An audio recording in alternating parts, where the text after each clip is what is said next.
আসসালামু আলাইকুম সুপ্রিয় দর্শক, স্বাগত জানাচ্ছি আপডেট নিউজ লালমনিরহাট অনলাইন সংবাদে। প্রিয় দর্শক, প্রতিদিনের মতো লালমনিরহাট জেলা থেকে সংগৃহীত আজকের লালমনিরহাট জেলার এখনকার সর্বশেষ প্রধান আপডেট সংবাদটি আপনাদেরকে জানাতে আপডেট নিউজ লালমনিরহাট অনলাইনে আরো একবার সরাসরি সংযুক্ত হলাম। আমি আনিসুল ইসলাম রাজীব আপনাদের সাথে। প্রিয় দর্শক, চলুন দেখে আসা যাক আপডেট নিউজ লালমনিরহাট অনলাইন অনুসন্ধানী নিউজ টিমের আজকের এখনকার সংগৃহীত লালমনিরহাট জেলার সর্বশেষ প্রধান আপডেট সংবাদটি। লালমনিরহাট সীমান্তে বিএসএফ এর গুলিতে আরেক বাংলাদেশি যুবক আহত। লালমনিরহাটের আদিতমারি উপজেলার কুটিরপাড় সীমান্তে ভারতীয় সীমান্তরক্ষী বাহিনীর বিএসএফ এর গুলিতে হেলালুজ্জামান ওরফে হেলাল উদ্দিন বয়স 36 নামে এক বাংলাদেশি যুবক আহত হয়েছেন। আজ শুক্রবার 6 ডিসেম্বর 2024 দিনগত মধ্যরাতে উপজেলার দুর্গাপুর ইউনিয়নের কুটিরপাড় সীমান্তের 925/2 নং পিলার এলাকার ভারতীয় অভ্যন্তরে এই ঘটনা ঘটে। আহত যুবক হেলালুজ্জামান ওরফে হেলাল উদ্দিন দুর্গাপুর ইউনিয়নের কুটিরপাড় গ্রামের মৃত শাহাবুদ্দিনের ছেলে। এই বিষয়ে দুর্গাপুর ইউনিয়ন পরিষদের সদস্য আব্দুর রাজ্জাক গণমাধ্যম কর্মীদের বলেন, মাঝে মধ্যে কাজের সন্ধানে অবৈধভাবে ভারতে যান হেলালুজ্জামান হেলাল। কয়েক মাস কাজ করে পুনরায় দেশে ফেরেন তিনি। বর্তমানে ঘন কুয়াশার কারণে কাজ বন্ধ থাকায় শুক্রবার রাতে দেশে ফিরেন তিনি। এ সময় ভারতীয় সীমান্তরক্ষী বাহিনী বিএসএফ মদনকুড়া ক্যাম্পের সদস্যরা রাবার বুলেট ছুড়লে আহত হন হেলাল উদ্দিন। পরে তাকে বিএসএফ এর সদস্যরা ভারতের দিনহাটা সদর হাসপাতালে ভর্তি করে। সেখানে তিনি চিকিৎসাধীন রয়েছেন বলে স্থানীয় সূত্রে আমরা নিশ্চিত হয়েছি। তবে স্থানীয় একটি সূত্র দাবি করছে, প্রতিদিনের মতো শুক্রবার রাতে ভারতে অবৈধভাবে অনুপ্রবেশ করে ভারতীয়দের সহায়তায় গরু আনতে যান হেলাল উদ্দিন সহ কয়েকজন রাখাল। সে সময় গরু নিয়ে ফেরার পথে গুলিবিদ্ধ হয়ে বিএসএফ এর হাতে আটক হন হেলাল উদ্দিন। বাকি পাচারকারী দলটি 70টি গরু মহিষ নিয়ে দেশে ফেরেন বলেও দাবি করেন সীমান্তের ওই সূত্রটি। অন্যদিকে এই বিষয়ে আদিতমারি থানার ভারপ্রাপ্ত কর্মকর্তা ওসি আলী আকবর গণমাধ্যম কর্মীদের বলেন, ভারতের অভ্যন্তরে একজন বাংলাদেশি বিএসএফ এর রাবার বুলেটের আঘাতে আহত হয়েছেন বলে শুনেছি। তবে আহত ব্যক্তি ভারতে কাজ করে ফিরছিলেন। গরু পাচারের খবর আমার জানা নেই। আরেকদিকে border guard Bangladesh BGB Lalmonirhat 15 ব্যাটালিয়নের অধিনায়ক লে কর্নেল শাহ মোহাম্মদ শাকিল আলম গণমাধ্যম কর্মীদের বলেন, সীমান্তে গুলির বিষয়ে বিএসএফ কে কড়া প্রতিবাদ জানানো হয়েছে এবং সেই সাথে আহত ব্যক্তিকে ফেরত দিতেও তাদেরকে বলা হয়েছে। Anisul Islam Rajib, update news online desk, Lalmonirhat.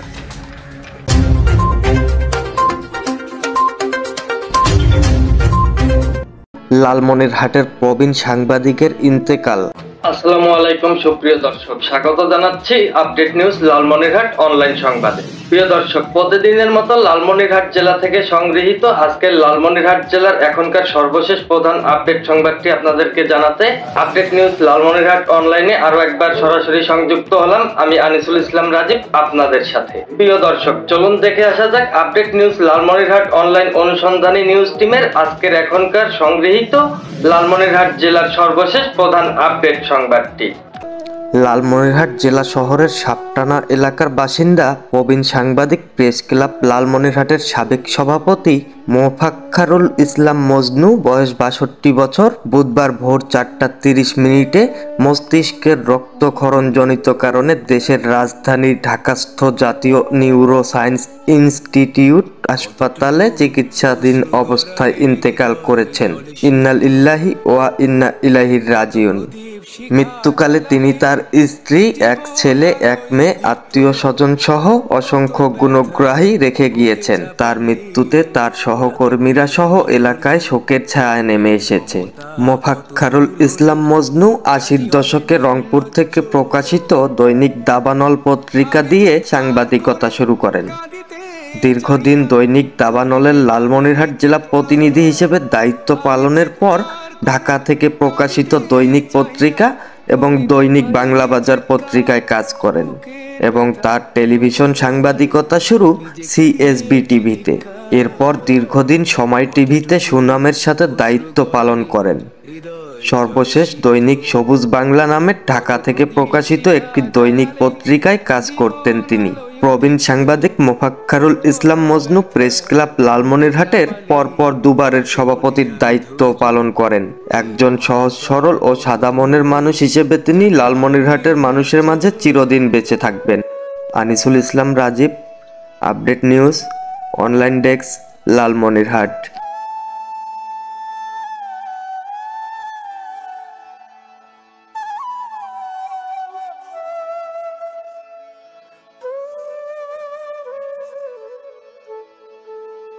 Viewers, এই ছিল লালমনিরহাট জেলা থেকে সংগৃহীত আপডেট নিউজ লালমনিরহাট অনলাইন অনুসন্ধানী নিউজ টিমের আজকের এখনকার সর্বশেষ প্রধান আপডেট সংবাদ। আমাদের পরবর্তী সংবাদ দেখার আমন্ত্রণ জানিয়ে আজকের মতো এখানেই শেষ করছি। ভিউয়ার্স, লালমনিরহাটের সর্বশেষ প্রধান আপডেট সংবাদ সবার আগে আপনাদেরকে জানাতে আবারও সরাসরি সংযুক্ত হব আপডেট নিউজ লালমনিরহাট অনলাইনে। আমি আনিসুল ইসলাম রাজীব। ততক্ষণ পর্যন্ত ভালো থাকুন, সুস্থ থাকুন। লালমনিরহাট জেলার সর্বশেষ প্রধান আপডেট সংবাদ সবার আগে জানতে লাইক, কমেন্ট, শেয়ার, ফলো এবং সাবস্ক্রাইব করে আপডেট নিউজ লালমনিরহাট অনলাইনের সাথে সংযুক্ত থাকুন। ভিউয়ার্স, আমাদের আপডেট নিউজ লালমনিরহাট অনলাইনের সংবাদ ইউটিউবে দেখতে ব্রাউজ করুন youtube/আপডেট নিউজ লালমনিরহাট 9.3। এতক্ষণ আমাদের সাথে থাকার জন্য আরো একবার অশেষ ধন্যবাদ ও কৃতজ্ঞতা প্রকাশ করে এখনকার মতো বিদায় নিচ্ছি। আসসালামু আলাইকুম, খোদা হাফেজ।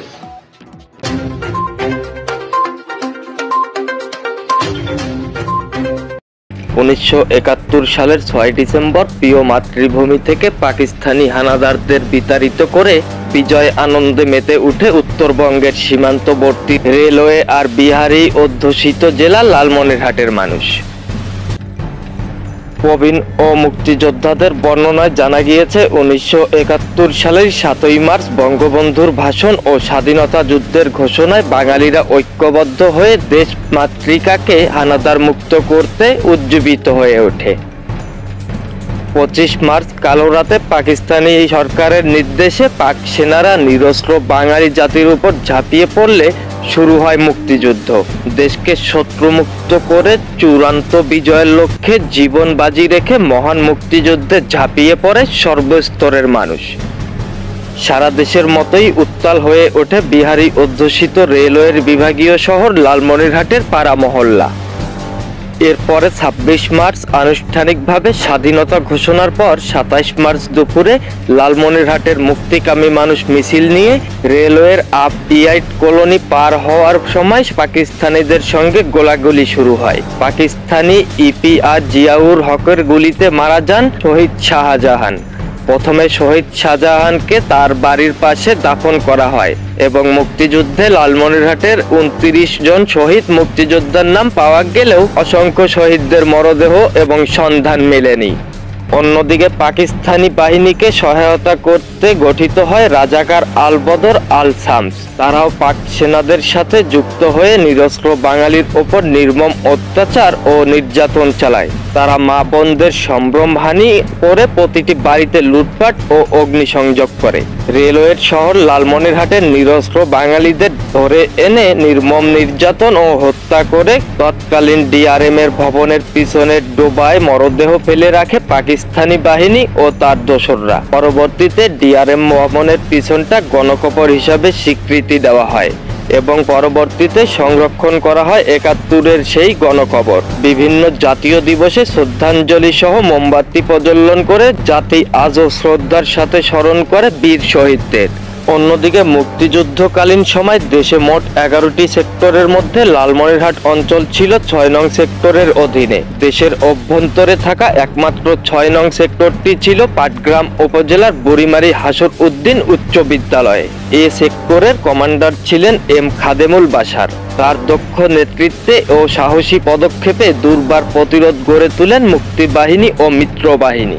1971 সালের অক্টোবর মাসে এই সেক্টর পরিদর্শনে আসেন তৎকালীন বাংলাদেশ সরকারের প্রধানমন্ত্রী তাজ উদ্দিন আহমেদ। প্রধানমন্ত্রীর পদচারণায় আরও সাহসী হয়ে ওঠে 6 নং সেক্টরের সম্মিলিত বাহিনী। 28 ও 29 নভেম্বর পাকিস্তানি বাহিনীর ওপর প্রবল আক্রমণ চালালে 30 নভেম্বর জেলার হাতীবান্ধা উপজেলা মুক্তি বাহিনীর দখলে চলে আসে এবং 4 ডিসেম্বর কালীগঞ্জ, আদিতমারি ও সদর উপজেলার বড়বাড়ি আইর খামারে পাকিস্তানি বাহিনীর ওপর মারাত্মক আক্রমণ চালায় মুক্তি বাহিনী। প্রবল আক্রমণের মুখে দিশাহারা পাকিস্তানি বাহিনী বিতাড়িত হলেও পরদিন পুনরায় বড়বাড়ি আইর খামারে আক্রমণ চালিয়ে দেয় বেশ কিছু ঘরবাড়ি। 5 ডিসেম্বর বৃষ্টিকে উপেক্ষা করে রাতভর প্রতিরোধ গড়ে তোলে মুক্তি বাহিনী ও মিত্র বাহিনী। অবশেষে 6 ডিসেম্বর ভোরে বিকট শব্দে তিস্তা রেল সেতু উড়িয়ে দিয়ে শেষবারের মতো লালমনিরহাট ত্যাগ করে রংপুর ও শহীদপুর সেনানিবাসে পালিয়ে যায় পাক সেনারা। আর তাদের দোসর রাজাকাররা মুক্তি বাহিনীর কাছে অস্ত্র জমা দিয়ে আত্মসমর্পণ করে মুক্তির আনন্দে বিজয় উল্লাসে মেতে ওঠে জেলার আম জনতা। জয় বাংলা স্লোগানে বিজয় মিছিলে মুখরিত হয়ে ওঠে পুরো লালমনিরহাট জেলা। দেশের আকাশে পথ করে উড়তে থাকে জাতীয় পতাকা। মুক্তিযুদ্ধের বীরত্ব প্রদর্শনের জন্য এ জেলার কৃতি সন্তান শহীদ ক্যাপ্টেন তামিজ উদ্দিন, বীর বিক্রম ও ক্যাপ্টেন অবসরপ্রাপ্ত আজিজুর হক বীর প্রতীক খেতাবে ভূষিত হন। 6 নং সেক্টরের বড়বাড়ি আইর খামার এলাকায় শেষ সম্মুখে যুদ্ধের বর্ণনা দিতে গিয়ে আদিতমারির হাজীগঞ্জ এলাকার বীর মুক্তিযোদ্ধা নুরুল হক গণমাধ্যম কর্মীদেরকে জানান, 4 ডিসেম্বর রাতভর যুদ্ধ করে বড়বাড়ি থেকে পাক সেনাদের বিতাড়িত করা হয়, কিন্তু পরদিন পুনরায় তারা রাজাকারের আহ্বানে বাঙালির ওপর আক্রমণ করলে 5 ডিসেম্বর রাতে আবারও তুমুল বেগে আক্রমণ চালায় মুক্তি বাহিনী ও মিত্র বাহিনী। বৃষ্টিকে উপেক্ষা করে রাতভর আক্রমণে পরদিন ভোরে পাক সেনারা পালিয়ে যায়। ওই দিন বেশ কিছু সহযোদ্ধা শহীদ হন। যুদ্ধে পিপাসিত হয়ে মানুষের মলযুক্ত ডোবার পানি পান করে পিপাসা নিবারণ করেছি। এই বিষয়ে লালমনিরহাট জেলা প্রশাসক HM রাকিব হায়দার বলেন, 6 ডিসেম্বর লালমনিরহাট মুক্ত দিবস উপলক্ষে আলোচনা সভা ও র্যালির আয়োজন করা হয়েছে। অবিস্মরণীয় এই দিনটি যথাযথভাবে উদযাপনের জন্য লালমনিরহাটের বিভিন্ন রাজনৈতিক, সামাজিক, মুক্তিযোদ্ধা সংগঠন, বৈষম্য বিরোধী ছাত্র আন্দোলন, সাংবাদিকরা ও জেলা প্রশাসন বিভিন্ন কর্মসূচি হাতে নিয়েছে। Anisul Islam Rajib, update news, online desk, Lalmonirhat.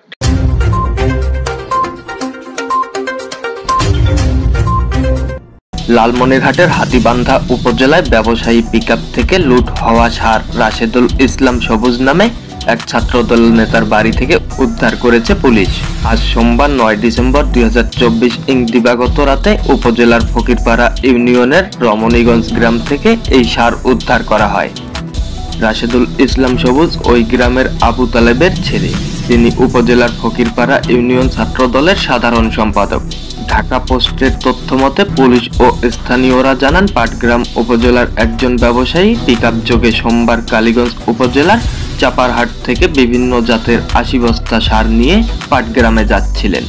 সে সময় পিকআপটি হাতীবান্ধা উপজেলার দোয়ানি মোড় পৌঁছালে ছাত্রদল নেতা রাশেদুল ইসলাম সবুজ ও বড়খাতা ইউনিয়ন বিএনপির সাবেক সভাপতি আনোয়ারুল ইসলামের ভাতিজা শরীফুল ইসলাম সবুজ সহ কয়েকজন যুবক পিকআপটি আটক করে 53 বস্তা সার লুট করে নিয়ে যায়।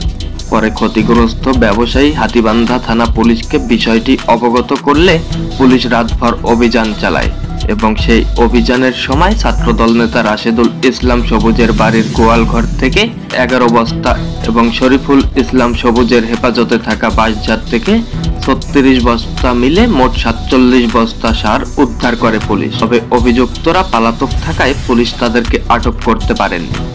ঢাকা পোস্টের তথ্য মতে এ বিষয়ে হাতীবান্ধা উপজেলা ছাত্রদলের আহ্বায়ক রুবেল ইসলাম ও সদস্য সচিব আব্দুল্লাহ নোমান জানান, বিষয়টি লোকমুখে শুনেছি। খোঁজ খবর নিয়ে জেলা ছাত্রদলের সভাপতি সম্পাদকের সাথে কথা বলে প্রয়োজনীয় ব্যবস্থা গ্রহণ করা হবে। অন্যদিকে এই বিষয়ে হাতীবান্ধা থানা পুলিশের ভারপ্রাপ্ত কর্মকর্তা ওসি মাহমুদুন নবী বলেন, ব্যবসায়ীর 80 বস্তা সারের 53 বস্তা ছিনতাই করে একটি চক্র। আমরা রাতভর অভিযান চালিয়ে রাশেদুল ইসলাম সবুজের বাড়ি থেকে 11 বস্তা ও শরীফুল ইসলাম সবুজের বাসার থেকে 36 বস্তা সার উদ্ধার করেছি। এই ঘটনায় তদন্ত করে ছিনতাইকারীদের বিরুদ্ধে আইনগত ব্যবস্থা নেওয়া হচ্ছে। Anisul Islam Rajib, update news, online desk, Lalmonirhat.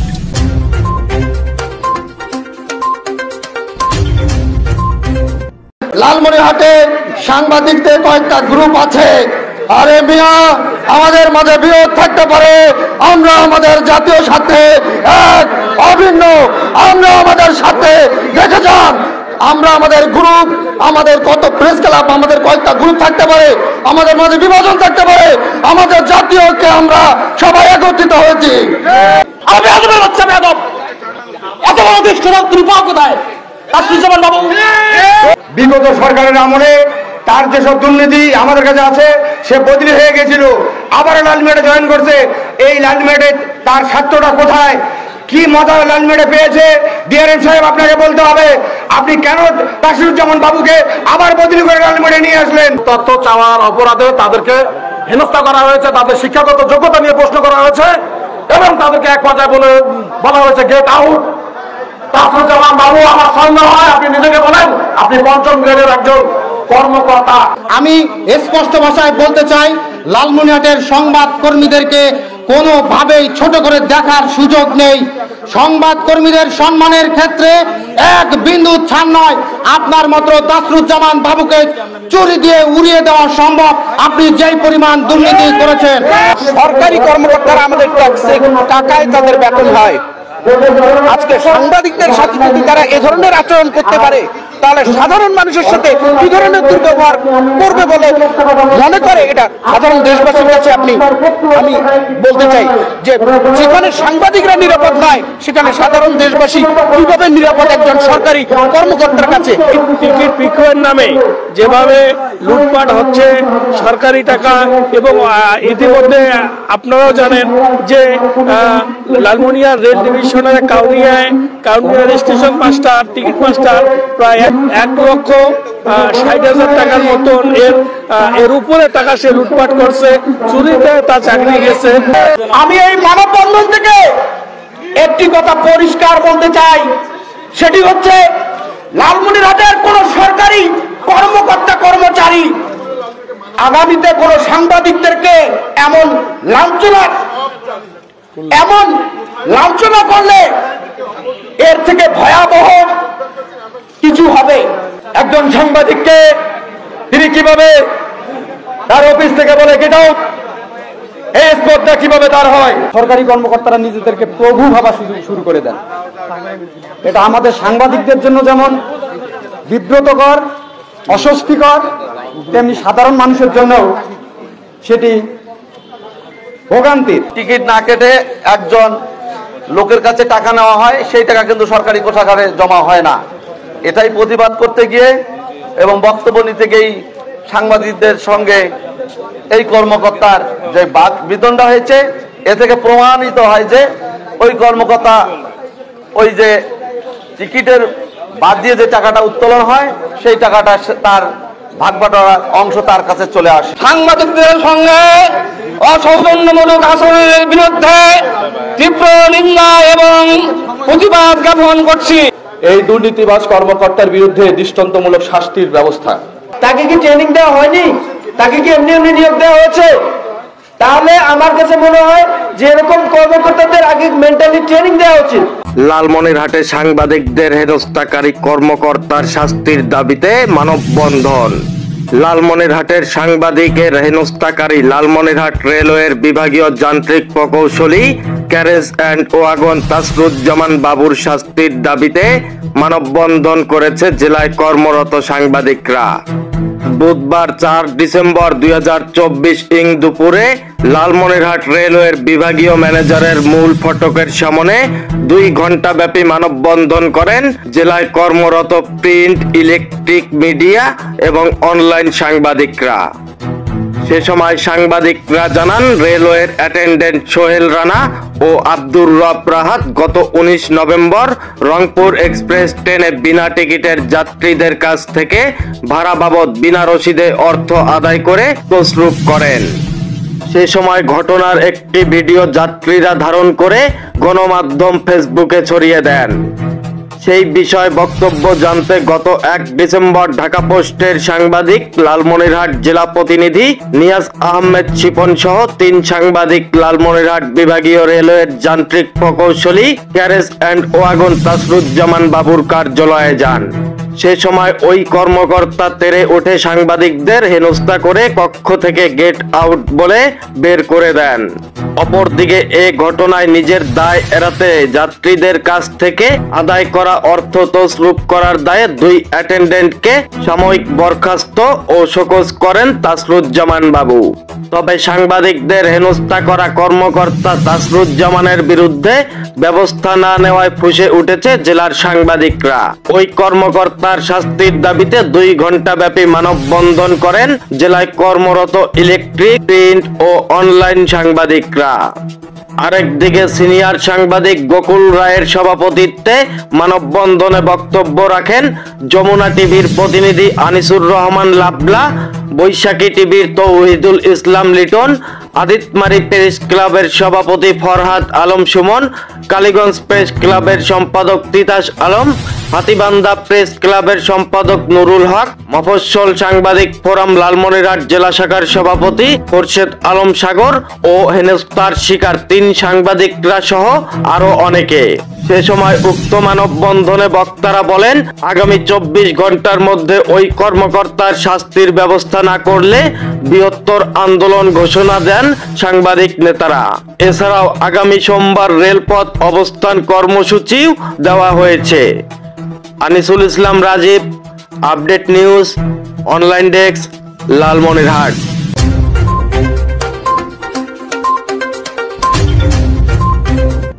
Lalmonirhat জেলা পুলিশের বিভিন্ন ইউনিট কর্তৃক বিশেষ অভিযান পরিচালনা করে জেলার পৃথক পৃথক স্থান থেকে 132 বোতল ভারতীয় মাদকদ্রব্য ফেন্সিডিল সহ মোট 3 জনকে গ্রেপ্তার।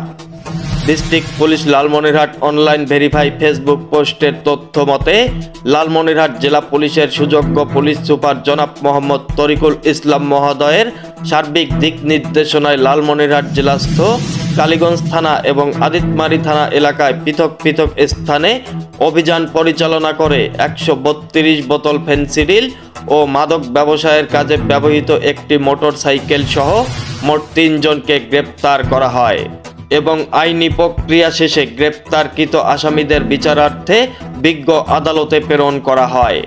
এছাড়াও লালমনিরহাট জেলা পুলিশ কর্তৃক বিশেষ অভিযান চলমান রয়েছে।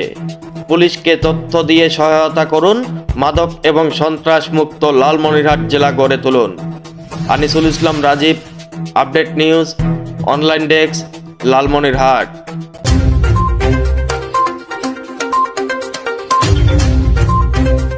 সেবার ব্রতে চাকরি এই স্লোগানে বাংলাদেশ পুলিশে ট্রেইনি রিক্রুট কনস্টেবল টিআরসি পদে নিয়োগের লক্ষ্যে ফাকল police line school and college লালমনিরহাটে পুরুষ এবং নারীদের লিখিত পরীক্ষা অনুষ্ঠিত হয়।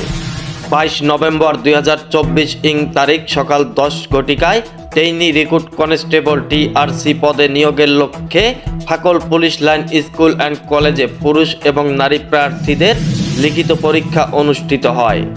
উক্ত পরীক্ষায় লালমনিরহাট জেলার নিয়োগ বোর্ডের চেয়ারম্যান হিসেবে উপস্থিত ছিলেন জনাব মোহাম্মদ তরিকুল ইসলাম পুলিশ সুপার লালমনিরহাট মহোদয় এবং পুলিশ হেডকোয়ার্টার্সের প্রতিনিধি হিসেবে উপস্থিত ছিলেন জনাব মোহাম্মদ সাকিবুল ইসলাম খান, অতিরিক্ত পুলিশ সুপার পদে পদোন্নতি প্রাপ্ত পিটিসি টাঙ্গাইল, জনাব মোহাম্মদ আকরামুল হাসান, অতিরিক্ত উপ পুলিশ কমিশনার ডিএমপি ঢাকা।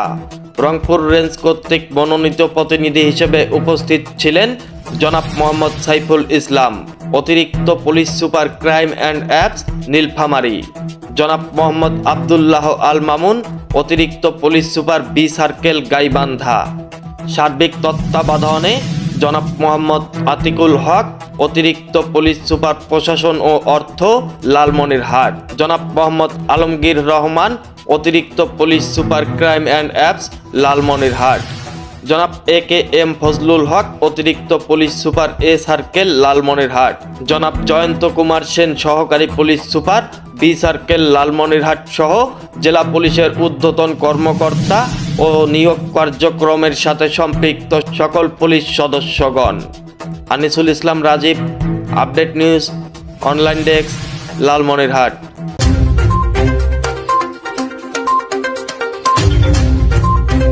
120 টাকায় পুলিশের চাকরি পেলেন 36 তরুণ তরুণী। আসসালামু আলাইকুম সুপ্রিয় দর্শক, স্বাগত জানাচ্ছি আপডেট নিউজ লালমনিরহাট অনলাইন সংবাদে। প্রিয় দর্শক, প্রতিদিনের মতো লালমনিরহাট জেলা থেকে সংগৃহীত আজকের লালমনিরহাট জেলার এখনকার সর্বশেষ প্রধান আপডেট সংবাদটি আপনাদেরকে জানাতে আপডেট নিউজ লালমনিরহাট অনলাইনে আরো একবার সরাসরি সংযুক্ত হলাম আমি আনিসুল ইসলাম রাজীব আপনাদের সাথে। প্রিয় দর্শক, চলুন দেখে আসা যাক আপডেট নিউজ লালমনিরহাট অনলাইন অনুসন্ধানী নিউজ টিমের আজকের এখনকার সংগৃহীত লালমনিরহাট জেলার সর্বশেষ প্রধান আপডেট সংবাদটি।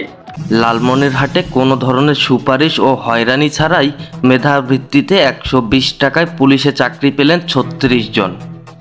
আজ শনিবার 30 নভেম্বর দুপুরে লালমনিরহাট পুলিশ লাইন্সের ড্রিল শেডে police super Tarikul Islam police constable পদে উত্তীর্ণদের ফলাফল ঘোষণা অনুষ্ঠানে এই তথ্য জানান।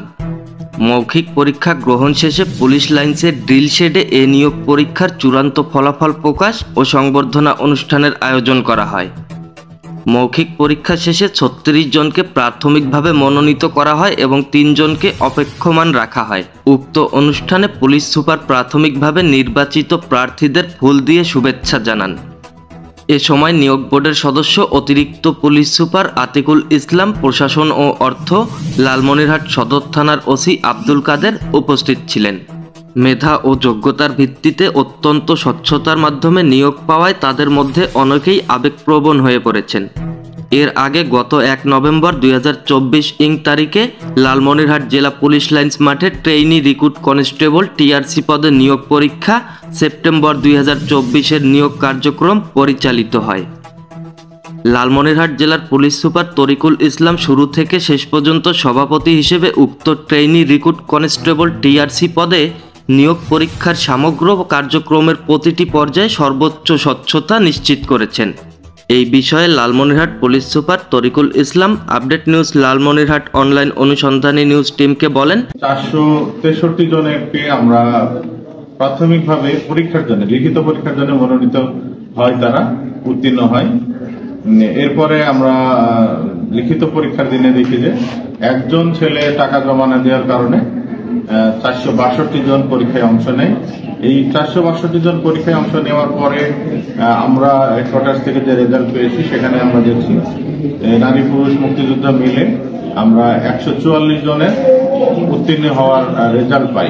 এই রেজাল্ট পাওয়ার পরে আমরা গতকালকে আমাদের টিমের সদস্য, অন্যান্য সদস্য সহ সবাই মিলে কালকে সারাদিন আমরা ভাইবা নিই। তাদের ভাইবা নেওয়ার পরে রাত্রে বেলায় আমরা উত্তীর্ণ 2 জন মুক্তিযুদ্ধ কোটা এবং 34 জন মেধা কোটায় যারা যোগ্য এবং মেধাবী, এদেরকে আমরা নিয়োগ ফলাফলের মাধ্যমে নিয়োগ দেওয়ার চেষ্টা করেছি এবং 3 জনকে আমরা অপেক্ষমান তালিকায় রেখেছি। এই নিয়োগটাই তারা তাদের যে খরচ, সরকারি খরচ বলতে আমরা 120 টাকার মাধ্যমে তারা এই চাকরিটা পেয়েছে। লালমনিরহাটের প্রায় 3600 জন প্রার্থী কনস্টেবল পদে নিয়োগের জন্য অনলাইনে আবেদন করেছিলেন। দীর্ঘ প্রক্রিয়া শেষে স্বচ্ছতা ও মেধার ভিত্তিতে 36 জনকে প্রাথমিক নিয়োগ দেওয়া হয়েছে।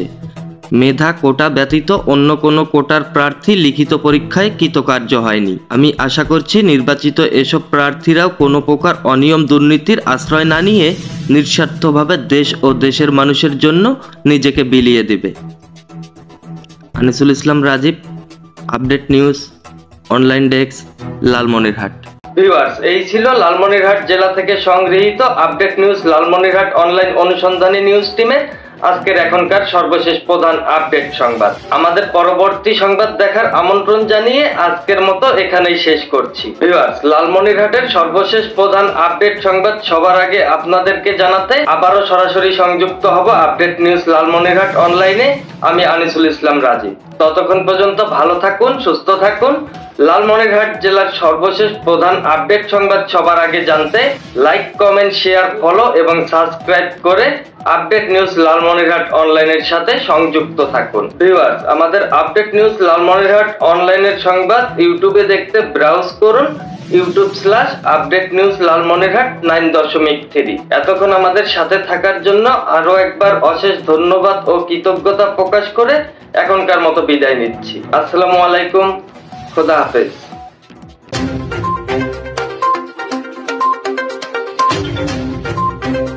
ফেসবুক লাইভে এসে প্রাণে বাঁচতে চেয়েছিলেন, বাঁচতে পারলেন না সুমন। নওগাঁর পত্নীতলায় ব্যবসায়ী সুমন হোসেন হত্যায় সরাসরি জড়িত ছিলেন দাদন কারবারি বুলবুল ইসলাম। হত্যার জন্য ছিনতাই কৌশল কাজে লাগিয়েছিলেন বুলবুল। সুদের টাকার জন্য নির্মমভাবে মেরে ফেলা হয় তাকে। হত্যার আগ পর্যন্ত সুমন ফেসবুকে লাইভে এসে জীবন বাঁচানোর শেষ চেষ্টা করেও ব্যর্থ হন। লাইভে করা সুমনের আকুতি এখনো এলাকার মানুষের কানে বাজছে। রোববার রাতে সুমনকে গাছের সঙ্গে ঝুলিয়ে হত্যার পর বুলবুল এলাকা ছেড়ে পালিয়েছেন। পুলিশ তার অবস্থান জানার চেষ্টা করছে। দেশের জনপ্রিয় গণমাধ্যম সমকালের অনুসন্ধানে এসব তথ্য উঠে এসেছে বলে আমরা জানতে পেরেছি। অভিযুক্ত বুলবুল এলাকায় সুদারু বুলবুল নামেই পরিচিত। তিনি দীর্ঘদিন নজিপুর বাজার সহ পুরো পত্নীতলায় সুদের জাল বিছিয়েছেন। বুলবুল দিন হিসেবে সুদ গুনতেন। 100 টাকার জন্য 10 টাকা, হাজারে 100 টাকা, আর লাখে প্রতিদিন সুদ দিতে হতো 1000 টাকা। নজিরপুর বাজারে সুমনের কম্পিউটার অ্যান্ড ফটো স্টার্টের দোকান ছিল। 2 বছর আগে বুলবুলের কাছ থেকে সুদে 70,000 টাকা ধার নিয়েছিলেন তিনি। পরে সুদের 1,40,000 টাকা সুমন পরিশোধ করেন। এরপরও বুলবুল মোটা অঙ্কের সুদের কথা বলে আরও 8,50,000 টাকা দাবি করেন সুমনের কাছে। বুলবুলের চাপের মুখে সুমন বাধ্য হয়ে অতিরিক্ত টাকা দিতে রাজি হলেও জীবন বাঁচাতে পারলেন না। সুমনের স্বজনরা জানান, বুলবুল তার সহযোগীদের নিয়ে সুমনকে হত্যা ও টাকা ছিনিয়ে নেওয়ার জন্য ছিনতাইয়ের পরিকল্পনা আঁটে। সেই প্রেক্ষিতে গত রোববার রাত 11টার দিকে সুমন মহাদেবপুর থেকে 10 লাখ টাকা নিয়ে সিএনজি অটোরিকশায় বাড়ি ফিরছিলেন। পথে নাদৌড় মোড়ে পৌঁছানোর পর সুমনকে আটকে তার কাছে থাকা টাকা ছিনতাইয়ের চেষ্টা করেন তারা। সুমন সেখান থেকে দৌড়ে পালিয়ে ফেসবুক লাইভে যান এবং লাইভে এসে সুমন বলেছিলেন, এখন আমাকে মারতে পারে, বুলবুল ছাড়া আর কেউ জানতো না আমি টাকা নিয়ে যাচ্ছি। ফেসবুক লাইভে সুমন তার জীবন রক্ষায় শেষ মুহূর্তে তার গ্রাম বিলছাড়া, চকপাড়া ও আশেপাশের এলাকার লোকজনের কাছে সাহায্য চেয়েছিলেন। তবে ছিনতাইকারীরা তাকে একটি গাছের ডালে ঝুলিয়ে হত্যা করে। সুমনের মোবাইল ফোনে খুদে বার্তা ঘেঁটে দেখা গিয়েছে শেষ সময়ে তিনি তার চাচাতো ভাই রুবেলকেও বার্তা লেখেন। আক্রমণ করা ছিনতাইকারীরা তাকে খুঁজছে। এই বিষয়ে স্থানীয় এক বাসিন্দা রুহুল আমিন বলেন, রাতে আমরা 4 জন আড্ডা দিচ্ছিলাম। সে সময় রাত 10টার দিকে ফোন দিয়ে সুমন বলছিল, ভাই আমাকে বাঁচা। কি সমস্যা জিজ্ঞেস করলে তখন বলে, বুলবুল আমার কাছে থেকে 10 লাখ টাকা কেড়ে নিচ্ছে। আমাকে জানে মারার জন্য ধাওয়া করেছে। লাঠি চাকু নিয়ে তার সঙ্গে আরো 8 থেকে 10 জন লোকও রয়েছে। পরে রাত 11টার পরে নাপিত পাকুড়া নামক স্থানে গিয়ে কাঁঠাল গাছে ঝুলন্ত অবস্থায় তাকে পাওয়া যায়। এই ঘটনায় সুমনের বোন মৌসুমী বাদী হয়ে পত্নীতলা থানায় একটি হত্যা মামলা করেন। মামলায় বুলবুলের নাম উল্লেখ সহ অজ্ঞাত 10 জনকে আসামি করা হয়েছে। এদিকে সুমনের মৃত্যুর আগে তার ফেসবুক লাইভের ভিডিওটি ইতিমধ্যেই সামাজিক যোগাযোগ মাধ্যমে ছড়িয়ে পড়েছে। এই বিষয়ে পত্নীতলা থানার ওসি শাহ মোহাম্মদ এনায়েতুর রহমান জানান, দ্রুত আসামিদের গ্রেপ্তার করা হবে এবং সুমনের মৃত্যুর পেছনে সুদের ব্যবসার ব্যাপারটি খতিয়ে দেখা হচ্ছে। অন্যদিকে ইউএনও মোহাম্মদ আলিমুজ্জামান মিলন সুদের কারবারের বিরুদ্ধে কার্যকর ব্যবস্থা নেওয়ার কথা জানান। আরেকদিকে পত্নীতলায় ছাত্র জনতা, ব্যবসায়ী ও স্থানীয় মানুষ এই বর্বরোচিত হত্যাকাণ্ডের প্রতিবাদে মঙ্গলবার দুপুরে বিক্ষোভ করেছেন। নজিপুর বাস স্ট্যান্ড গোল চত্বরে হাজার হাজার মানুষ সমাবেশ করে। সেখানে উপস্থিত ছিলেন বৈষম্য বিরোধী ছাত্র আন্দোলনের পত্নীতলা শাখার সদস্য মারুফ মোস্তফা। তিনি বলেন, সুমন নিজে ফেসবুক লাইভে হত্যার শঙ্কা প্রকাশ করেছিলেন। এরপরেই তার রহস্যজনক মৃত্যু হয়েছে। এটি পুরোটাই হত্যাকাণ্ড। হত্যার সঙ্গে জড়িতদের সর্বোচ্চ শাস্তি ফাঁসি চাই এবং 72 ঘন্টার মধ্যে আসামি গ্রেপ্তার করা না হলে ছাত্র জনতা ফের আন্দোলনে মাঠে নামবে। এই বিষয়ে পত্নীতলা থানার উপপরিদর্শক SI আব্দুর রহমান জানিয়েছেন, প্রাথমিকভাবে নিশ্চিত হওয়া গেছে এটি আত্মহত্যা নয়, এটি একটি হত্যাকাণ্ড। Anisul Islam Rajib, update news, online desk, Lalmonirhat.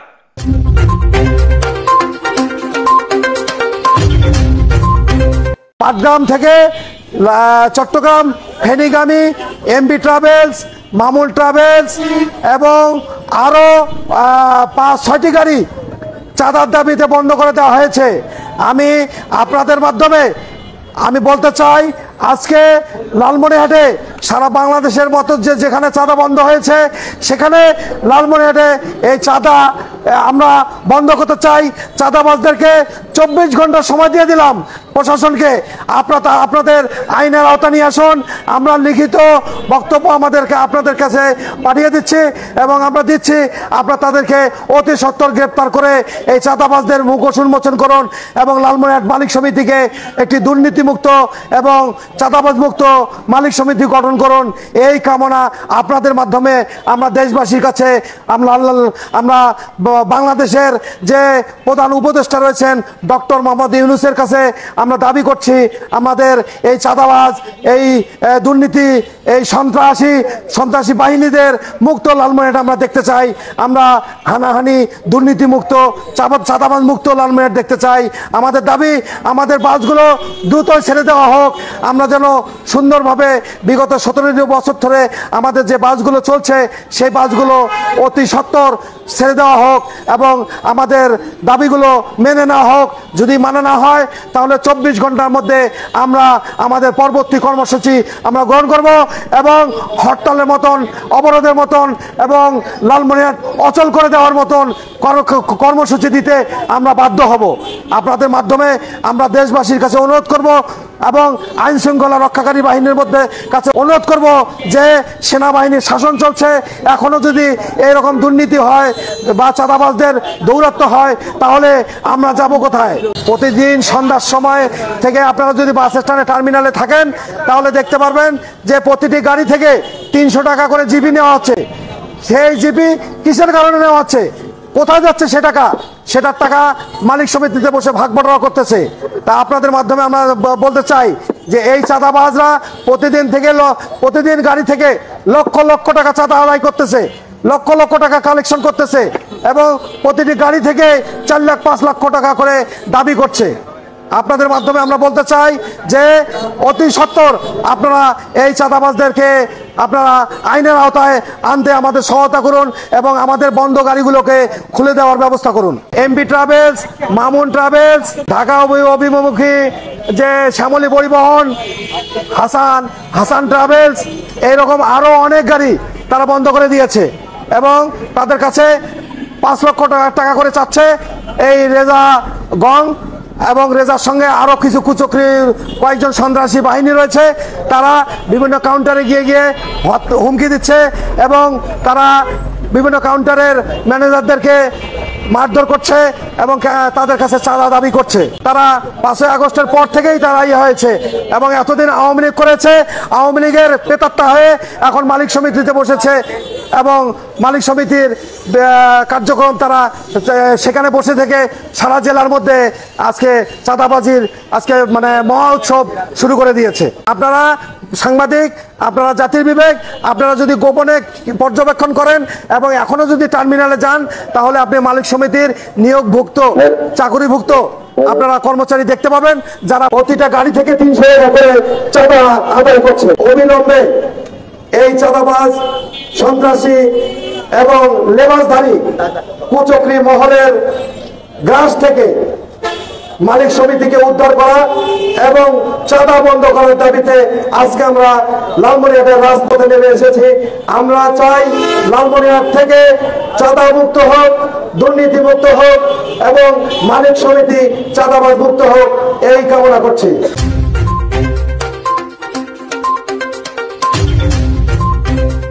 লালমনিরহাটে sub championship জয়ী মুন্নি আক্তারকে সংবর্ধনা। সাব নারী চ্যাম্পিয়নশিপ বিজয়ী লালমনিরহাটের খেলোয়াড় মুন্নি আক্তারকে সংবর্ধনা দিয়েছে লালমনিরহাট জেলা প্রশাসন। বুধবার বিকেলে লালমনিরহাট জেলা প্রশাসকের সম্মেলন কক্ষে এই সংবর্ধনার আয়োজন করা হয়। এর আগে খোলা গাড়িতে মুন্নিকে নিয়ে একটি র্যালি শহরের বিভিন্ন গুরুত্বপূর্ণ সড়ক প্রদক্ষিণ করেন। জেলা প্রশাসক HM রাকিব হায়দারের সভাপতিত্বে অনুষ্ঠিত এই সংবর্ধনা সভায় উপস্থিত ছিলেন পুলিশ সুপার তরিকুল ইসলাম, অতিরিক্ত জেলা প্রশাসক সার্বিক মোহাম্মদ মাহবুবুর রহমান, জেলা মহিলা ক্রীড়া সংস্থার সহসভাপতি জীবন নাহার জেসমিন জেমি, সাধারণ সম্পাদক অ্যাডভোকেট আঞ্জুমান আরা শাপলা ও জেলা ক্রীড়া সংস্থার সহসভাপতি আব্দুল হাকিম। এই ধরনের আয়োজনের প্রতি কৃতজ্ঞতা প্রকাশ করে Munki update news Lalmonirhat online অনুসন্ধানী টিমকে বলেন, নারী ফুটবলাররা লালমনিরহাটে পিছিয়ে রয়েছেন, তাদেরকে সহযোগিতা করলে তারা আরও ভালো করতে পারবে। আরেকদিকে সে সময় মুনকি আক্তার তার নিজ উপজেলা পাটগ্রামে একটি মিনি স্টেডিয়াম সহ বিভিন্ন সুযোগ সুবিধার দাবি জানান। Anisul Islam Rajib, update news, online desk, Lalmonirhat.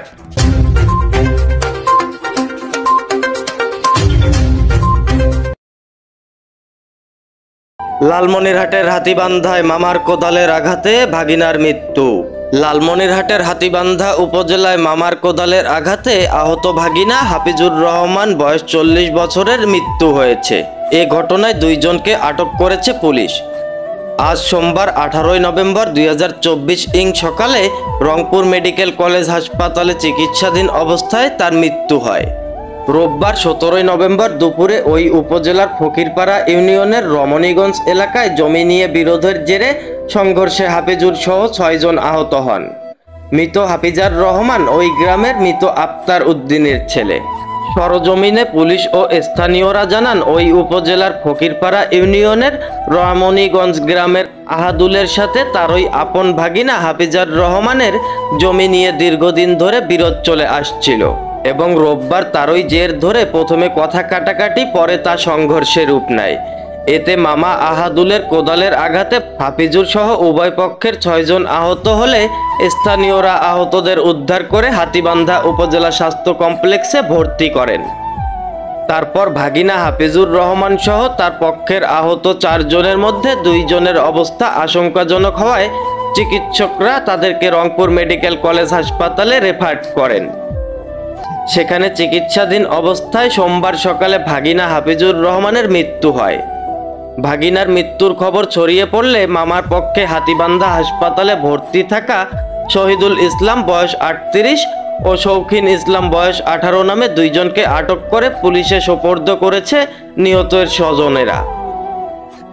এই বিষয়ে হাতীবান্ধা থানার ভারপ্রাপ্ত কর্মকর্তা ওসি মাহমুদুন নবী আপডেট নিউজ লালমনিরহাট অনলাইন অনুসন্ধানী টিমকে জানান, হাফিজার রহমানকে হত্যার ঘটনায় 2 জনকে আটক করা হয়েছে এবং তদন্ত করে পরবর্তী আইনানুগ ব্যবস্থা গ্রহণ করা হবে। Anisul Islam Rajib, update news, online desk, Lalmonirhat.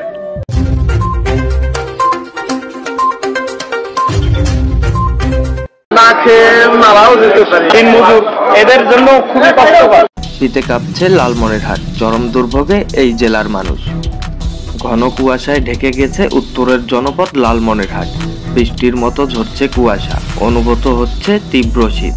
এতে খেটে খাওয়া মানুষ পড়েছে বিপাকে এবং অনেকে খড়কুটো জ্বালিয়ে শীত নিবারণের চেষ্টা করছেন। মহাসড়কের যানবাহনগুলো হেডলাইট জ্বালিয়ে চলাচল করছে দিনের বেলায়। শুক্রবার 6 ডিসেম্বর 2024 সকাল 9টা পর্যন্ত ঘন কুয়াশার কারণে সূর্যের দেখা মেলেনি। অগ্রহায়ণ মাসের প্রথম দিন থেকে প্রকৃতিতে ঋতু বদল শুরু হয়। দিনেই কিছুটা গরম ভাব হলেও সন্ধ্যার পর থেকেই শুরু হয় কনকনে ঠান্ডা। ভোরের দিকে কুয়াশা পড়ে বৃষ্টির মতো। অপরদিকে তিস্তা চরাঞ্চলের মানুষ এই ঠান্ডার বিপাকে পড়েছে। বেশ কষ্টে আছেন শিশু ও বৃদ্ধরা। পথচারী নূর আলম বলেন, কয়েকদিন ধরে প্রচুর কুয়াশা পড়ছে, কাছাকাছি কোনো কিছু দেখা যাচ্ছে না, বৃষ্টির মতো কুয়াশা। এই বিষয়ে ভ্যান চালক শহীদুল ইসলাম বলেন, যতই ঠান্ডা হোক তবুও আমাদের ভ্যান নিয়ে বের হতে হয় পরিবারের জন্য। ঠান্ডায় লোকজন নেই, তাই বসে আছি। আরেকদিকে রাজারহাট আবহাওয়া অফিসের ভারপ্রাপ্ত কর্মকর্তা সুবল চন্দ্র সরকার বলেন, লালমনিরহাট ও কুড়িগ্রামের সর্বনিম্ন তাপমাত্রা 14.5 ডিগ্রি সেলসিয়াস এবং কয়েকদিনের মধ্যে শীতের তীব্রতা আরও বাড়বে এই জেলায়।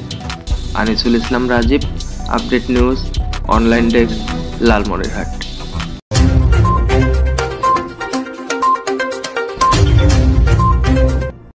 ভিউয়ার্স, এই ছিল লালমনিরহাট জেলা থেকে সংগৃহীত আপডেট নিউজ লালমনিরহাট অনলাইন অনুসন্ধানী নিউজ টিমের আজকের এখনকার সর্বশেষ প্রধান আপডেট সংবাদ। আমাদের পরবর্তী সংবাদ দেখার আমন্ত্রণ জানিয়ে আজকের মতো এখানেই শেষ করছি। ভিউয়ার্স, লালমনিরহাটের সর্বশেষ প্রধান আপডেট সংবাদ সবার আগে আপনাদেরকে জানাতে আবারও সরাসরি সংযুক্ত হব আপডেট নিউজ লালমনিরহাট অনলাইনে। আমি আনিসুল ইসলাম রাজীব। ততক্ষণ পর্যন্ত ভালো থাকুন, সুস্থ থাকুন। লালমনিরহাট জেলার সর্বশেষ প্রধান আপডেট সংবাদ সবার আগে জানতে লাইক, কমেন্ট, শেয়ার, ফলো এবং সাবস্ক্রাইব করে আপডেট নিউজ লালমনিরহাট অনলাইনের সাথে সংযুক্ত থাকুন। ভিউয়ার্স, আমাদের আপডেট নিউজ লালমনিরহাট অনলাইনের সংবাদ ইউটিউবে দেখতে ব্রাউজ করুন youtube/আপডেট নিউজ লালমনিরহাট 9.3। এতক্ষণ আমাদের সাথে থাকার জন্য আরো একবার অশেষ ধন্যবাদ ও কৃতজ্ঞতা প্রকাশ করে এখনকার মতো বিদায় নিচ্ছি। আসসালামু আলাইকুম, খোদা হাফেজ।